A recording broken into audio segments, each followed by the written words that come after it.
ሄሎ ሻኩራ አድማጮቻችን እንግዲህ የታምራት ደስታን ሙዚቃ እንተመልሰናል። እንግዲህ የዚህ ሙዚቃ ግጥምና ዜማ ደራሲ ምን ወደው ምናከብረው ምናደንቀው እንዲሁም የቅርብ ወዳጃችን አለማየሁ ደመቀ ነው። እንግዲህ አለማየሁ ደመቀን በአለማየሁ ሂርጶ ባይተዋረገኝ እንዲሁም በኃይል እየታደሰ መጥቻለሁ።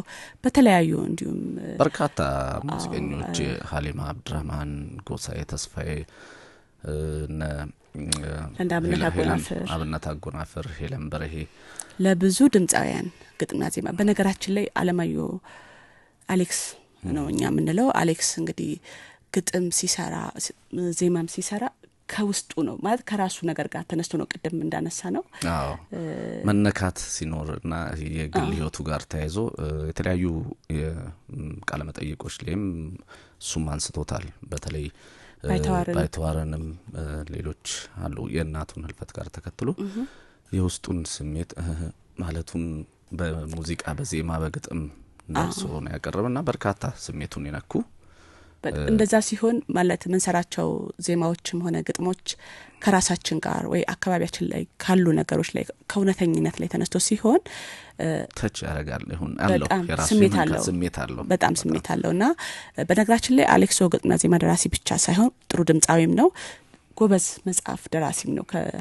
የቶር ቁጥር 1 እና ቁጥር 2 መጽሐፍን ሰጥቶናል። አሁን በቅርብ እንግዲህ ወዳጆቹ ነን እኛም አዳዲስ አዳዲስ የመጽሐፍ ስራዎችን አዘጋጅቶ ለህትመት እንደገባ ነው ለኛ ያለን መረጃ።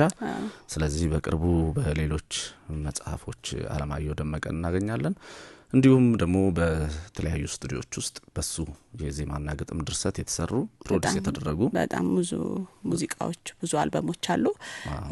አሌክስ በርታለን እንወዳሃለን ማለት እንፈልጋለን። ሄሎ ሻኩራዎች በጣም በተለይ የሙዚቃ የታለንት ውድድር ላይ በዳኝነት በተደጋጋሚ አይተነዋል እና በጣም ጥሩ አስተያየት በመስጠት እንዲሁም የሚሰጣቸው መረጃዎች ከሙዚቃ ጋር ተያይዘው በጣም ነው የሚያስደስቱኝና አሌክስ ይበርታልን ማለት እንፈልጋለን። አድማጮቻችን እንግዲህ አራዳ ኤፍኤም 95.1 ላይ እንገኛለን። ሄሎ ሻኩራዎች ነን። ዛሬ እንግዲህ ሰኞ ከ2 እስከ 3 ከኛ ጋር በመታረቁት ቆይታ ለስለስ ያሉ ሙዚቃዎችን እየተጋባበዝን ከሀገር ውስጥም ከውጭም አሁን እንግዲህ ማይክል ቦልተን ጋር እንሄዳለን። እንግዲህ እሱ ሙዚቃዎች ሲነሱ እንግዲህ ማይክል ቦልተን ከባህር ማዶ ካሉ ሙዚቃዎች እና ሶል ፕሮቫይደር የሚለውን የማይክል ቦልተን ሙዚቃ ሰምተን እንመለሳለን። Talk about trouble